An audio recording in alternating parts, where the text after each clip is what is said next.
Then the next day we tried to go do the same thing. Like, do you have a car? You have a food pass? I'm like, no. Like, well, you can't eat this. Food pass. Okay.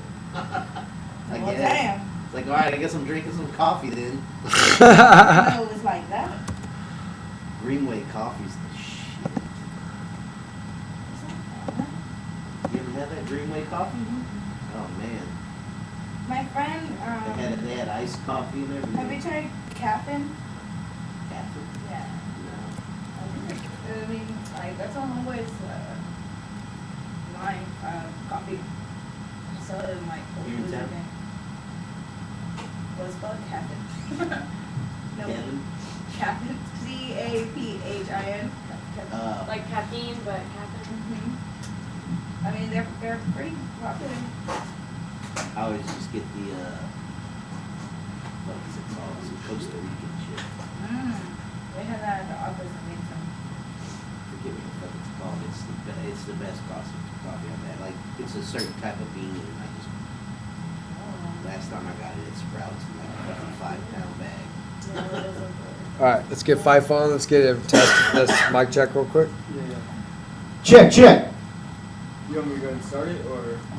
Mic check. No. Let's just mic check him real quick.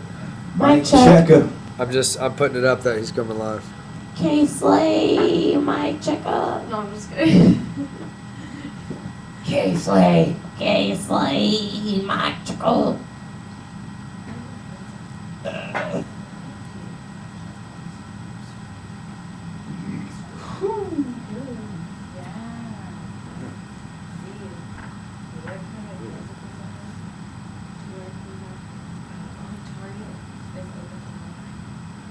Were we even allowed to smoke the cigarettes on there? That girl was like, "No, you're smoking here. It's all good." Yeah, I don't think you can. I saw a couple people. I smoke. thought it was weird. I saw a couple people smoking. Was it the new girl that cigarettes. said that? Yeah. That just moved here though? Yesterday. Yeah, that's probably why. Like you said that, I was like, it's a fucking city ordinance. Like, there's no way. And of all places they're gonna cut some slack, it's not gonna be at a strip club. Like Did we they do do- speaker? Yeah, we did speaker. They bring somebody in, they will fuck that shit up. Yeah. Like, Oh, yeah. it's really gotten like there's a big war between the strip clubs and the city these days. For sure. I don't know why. Like, it's a lot of fucking taxes you're listening to. 5 Diggy. You ready? Let's go. All right, let's go. You're gonna have to like turn it whenever he's talking. Gotcha. Oh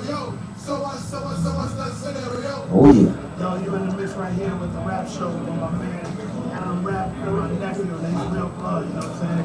My man Sly Drexler, alright? Let's get it. Big shout out to DJ Premier, of course. Sending shouts out to the Rapp Show and all of our loyal listeners out there. I'm your host, Adam Rapp. Yep. Yeah, we are off and running here in the sports rap trap. So, speaking of off and running, we are off and running, and some teams in the NBA are off to 20-0 starts.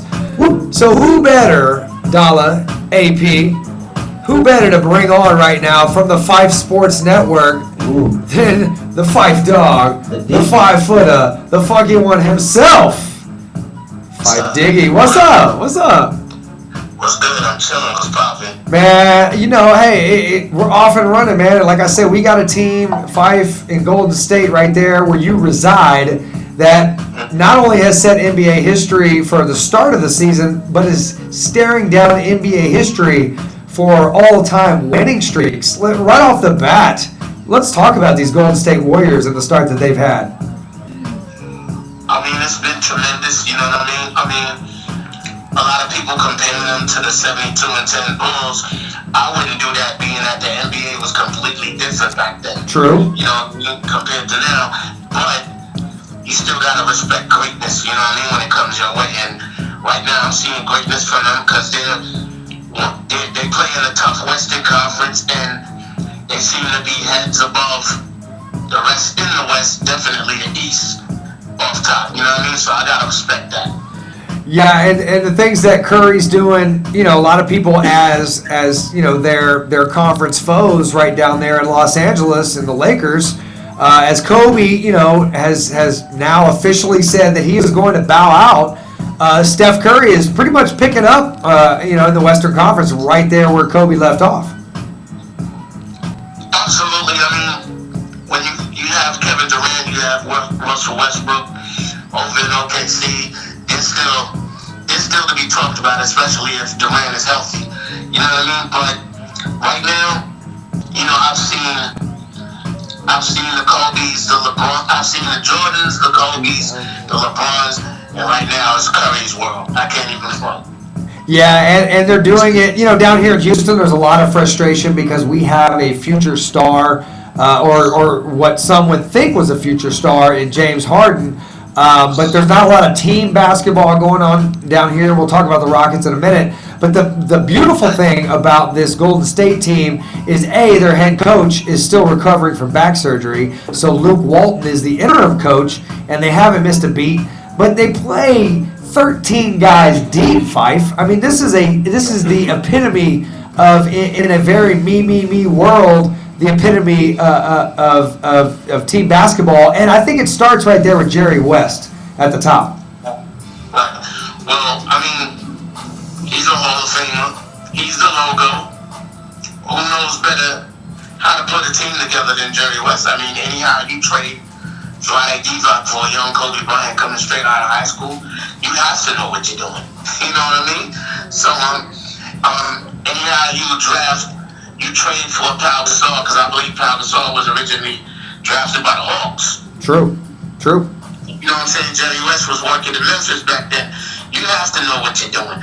You know what I mean? So I think Golden State knew exactly what they were doing when they hired Jerry West to do his job. And his job isn't even as GM, but he enabled Myers to be like, front office person of the year, all of that. So I think they're truly the meaning of team, from player to front office to janitor.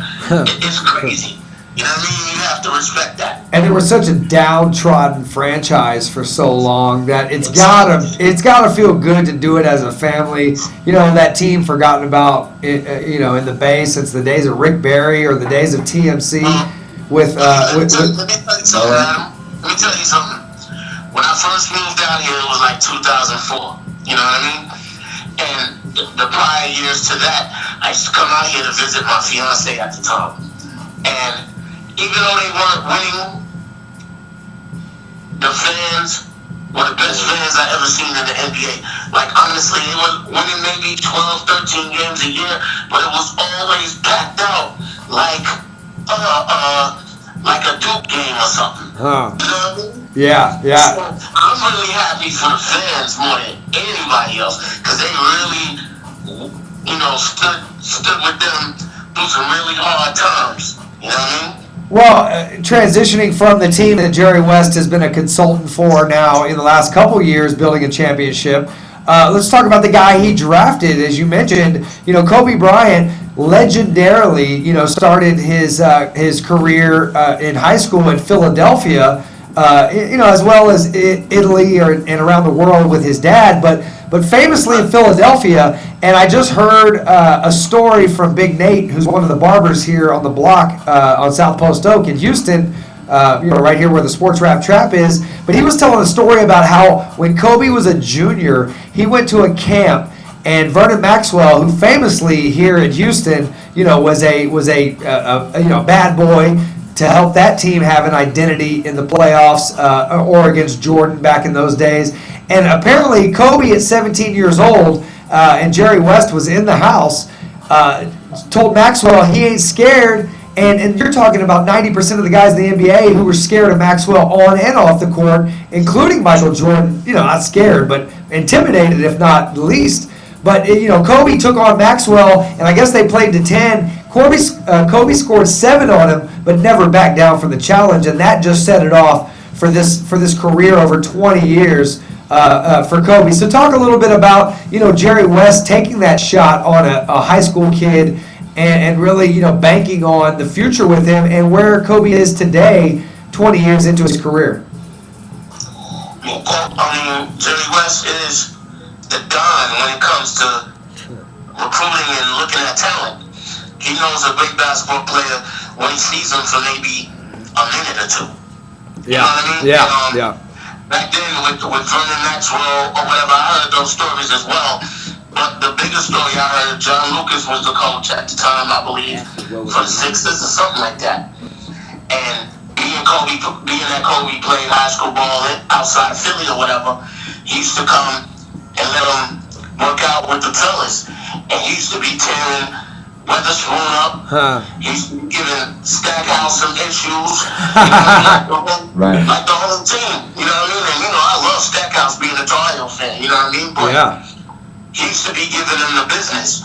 You know what I mean? So Jerry West saw something special from Jump Street. You know what I mean? So he set that whole draft, traded the draft up something perfectly.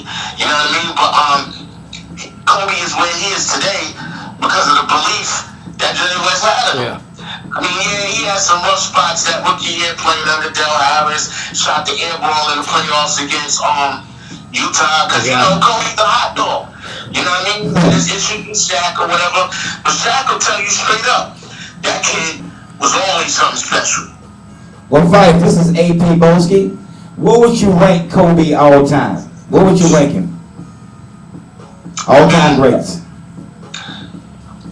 He's definitely on my Mount Rushmore. You can only have 4 on Mount Rushmore. Wow. Of Lakers or all-time NBA players? I want an all-time NBA player. All-time NBA. Wow. So who are the other 3 on your Mount Rushmore? Right now, I'd have to say Magic is on there, Jordan is on there, and Kareem Abdul is on there. Wow, 3 Lakers. 3 Lakers. That's coming from a Laker fan, by the way. No, I'm just kidding. I like to be honest, that was the team that introduced me to the NBA, you know what I mean? I mean, my dad used to love Julius Erving when he played for the New York Nets in the ABA. Once they folded, he went to Philly. He used to take me down I-95 to those 60 games, and they layup line was like a straight dunk contest. You know what I mean? So I love Dr. J because my dad loved him. You know what I mean? But once Magic, my first NCAA championship game that I ever watched was Larry Bird versus Magic. I became a Magic fan off top, and once he got drafted by the Lakers, I was like, hey, sunshine. And little James Worthy coming out of the Tar Heel State, of course.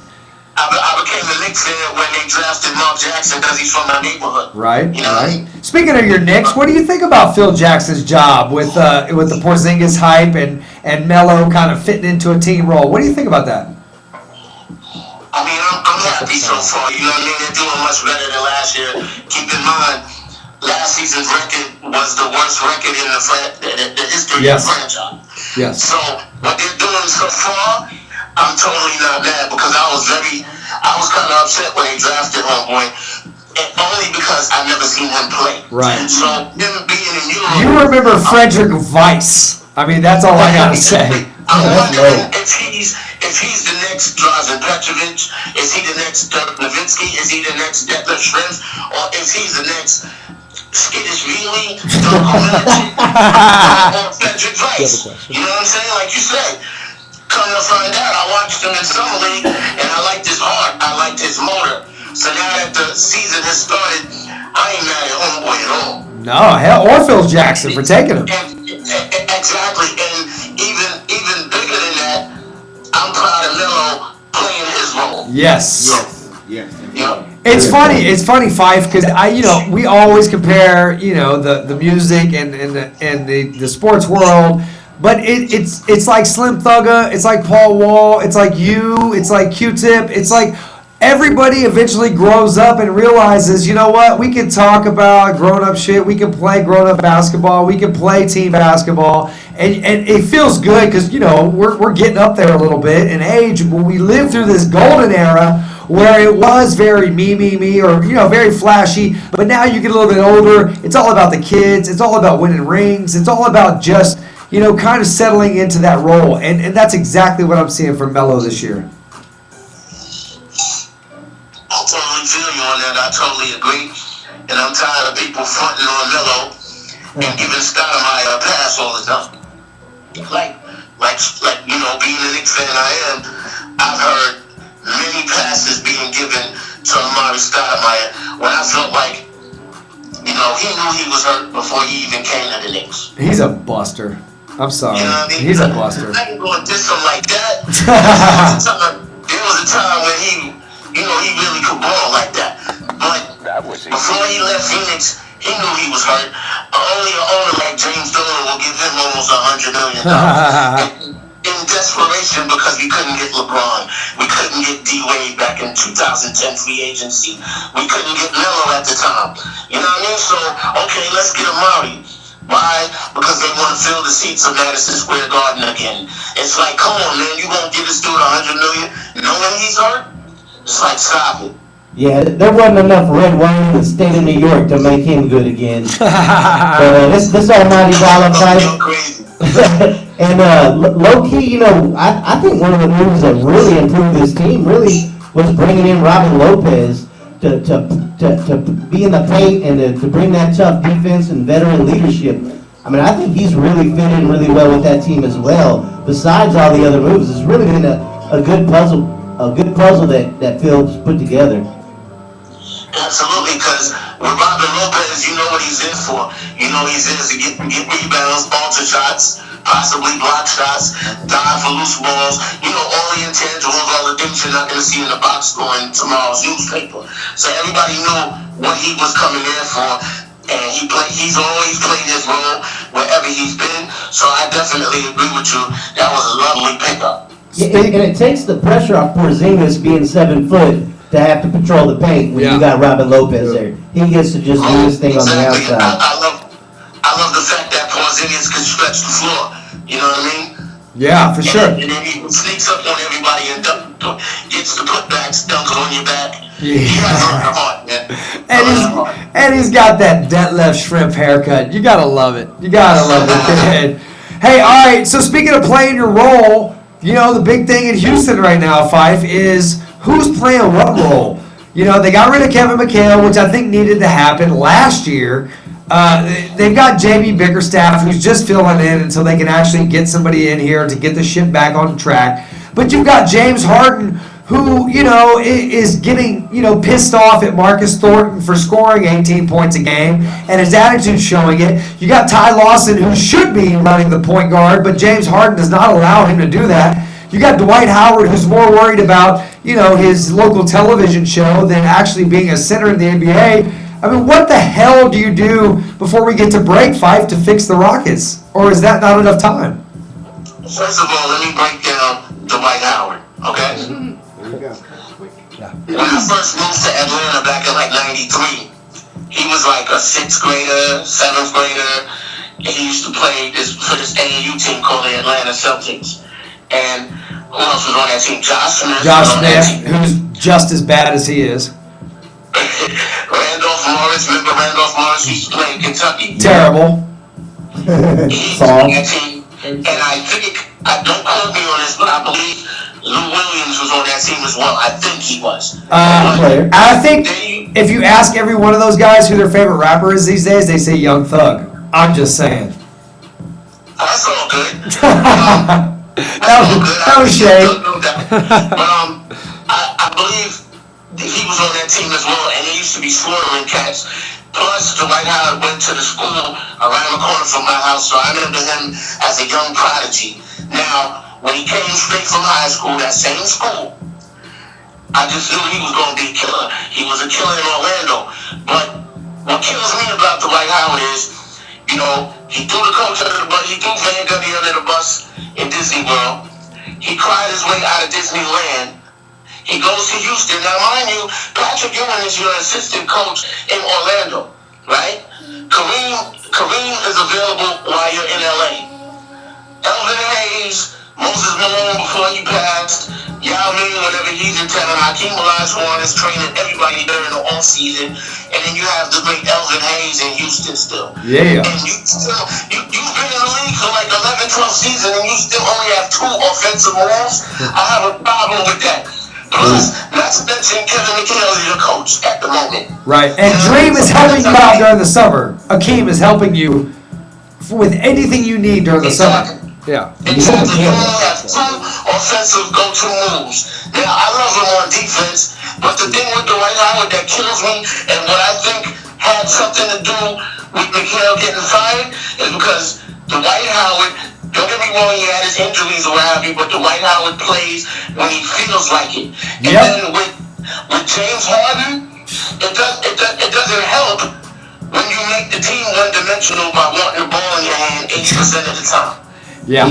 Especially if you went out and got a guard like Ty Lawson. That's right. Who we come for right here. Fuck your off-the-court issues. He's a hell of a point guard. He's a tough guy that could come in, and if he was allowed to run an offense, could get James Harden back to being James Harden. Buckets, some easy buckets. Yeah. Exactly. I'm not feeling it. I'm not feeling the mix. I mean, and you might as well bring Jeremy Lin back to the Rockets because he didn't do shit when James Harden was here. I mean, and Got sweet hair at least. here's the thing. I think you need to scratch this thing and you need to send James Harden to Los Angeles so he can be with his Kardashian and he can, and then KD, when KD opts out, KD can go to LA too. When Kobe retires, you can have James Harden and D'Angelo Williams and KD and hey, maybe get back to some greatness. What do you think about that, Fife?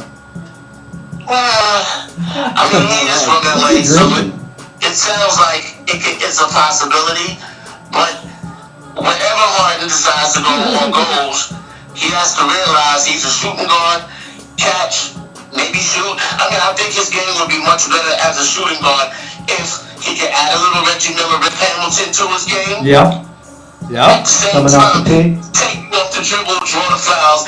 That's like the bulk of his game. That's cool. But he does not have to bring the ball up and just dribble the clock.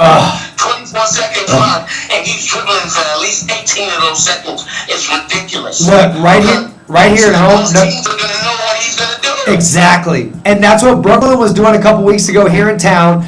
Marcus Thornton goes 4 for 6, gets the team back in the game, gets the crowd back in the, over there in the Toyota Center, back in the game, and then you can see James Harden just pissing. I mean, like I say, we can compare it to the music business. If you outshine somebody one night on stage, Fife, they might be a little butthurt. And that's exactly what James Harden does. Instead of putting himself aside for the squad, he gets all butthurt and he checks out mentally. And once he's checked out mentally, that's it. Exactly, and that's not cool because it's a team sport. That's right. You know what I'm saying? That's right. So, I can see why he had to leave OKC. Yeah. Now that I think about it, He was served well. He was served well being in the shadows. He doesn't want to talk to the media. He doesn't want to talk to anybody. He just wants to score, and that's fine. But either KD needs to come here and be that face and that voice of the Rockets, or James Harden needs to go because it ain't working right now. So, but hey, you know what? I know you're always working. Why don't you shout out what you're working on right now before we get to this break, Five? Talk about this new track that you're mixing and mastering as we speak. Yeah, man, I got an EP coming out top of the year, February, March. It's called Give Thanks, and the first single off of that is called Nutshell. You know what I mean? So definitely look out for that, as well as the remix featuring Redman, Busta Rhymes, and Joey Badass. You know what I'm saying? So, Friend of the Rapp Show, Pro Era Joey Badass. Yeah, absolutely. Pro Era Joey Badass. Shout out to Static, man. Everybody talking about New York hip hop fell off. Here we come. Oh, fuck no. As a matter of fact, yeah, let's drop something right now, T. Davis. $5. Hey, appreciate you jumping on with us. It's about time. We're about quarter through the season. And, hey, we'll check in with you real soon before All-Star break. How about that? No doubt, man. Shout out J.J. Watt. I love his game, man. Thank you. Hey, you know what? He's sparking the defense back into the playoffs and back to Texans football, for real. It's looking good. Congrats, fellas. Excellent. Hey, we'll talk to you real soon, Fife. Congrats on your Astros, too, fam. Man, it was beautiful. It was a good season. Donald's got his Astros hat on now. He's wishing it was spring training already. I'm hating on the low, but congrats, though. I still can't understand why they're in the American League, but it's all good. All right, we're going to drop some Joey Badass right here then. Hey, Fife, I'm going to send you a nice winter package Even though you're out there in the Bay, I got a track jacket and some new elite shit coming your way. Good looking, Zay. No doubt. Appreciate you. All right, man. Talk to you soon. All right, peace. All right, Five Diggy Dog. We'll be right back on the Rapp Show.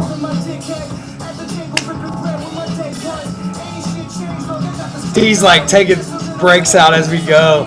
I'm looking over at him. I'm like, nope, kill that break. Make it happen. We'll go without an intro this week if we have to. Yeah. We need Actually, I hate to break it to everybody. Was that the whole show? We gotta do it without the Tony Dark segment. We'll separate it. Why? You didn't get it? None of it? It got like the intro, like the first instrumental. So like whenever you were introducing the show. We didn't get any of them? Why? I was moving stuff around, and then Logic said, something, can't find files. Well, oh no, we have it on video. Alright. Oh no, we're good. But We're good. whenever, like, you remember whenever it clicked in the middle of their segment? That's funny. He texted me literally right before I called him. He goes, sorry, fam, I have an appointment in the morning. I got to go to bed. So we got him, like, literally as he was going to bed. All right, so we have the whole five. We got five. So now we have intro segment. We need to do And the then intro. the girls. Yeah. Okay, let's Yeah, go. we need to do the Let's intro. go. Yeah. And that's 7 minutes. Yeah. Yeah, all right.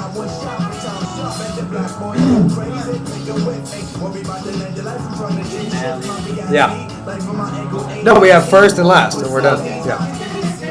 We could do another one in place of the Tony Dark if y'all want to do more sports. No, I want them. I want to do them at the end. No, I'm saying because it doesn't register the files. Oh. Because it's not registering the files, I can just delete them because there's no point in having them.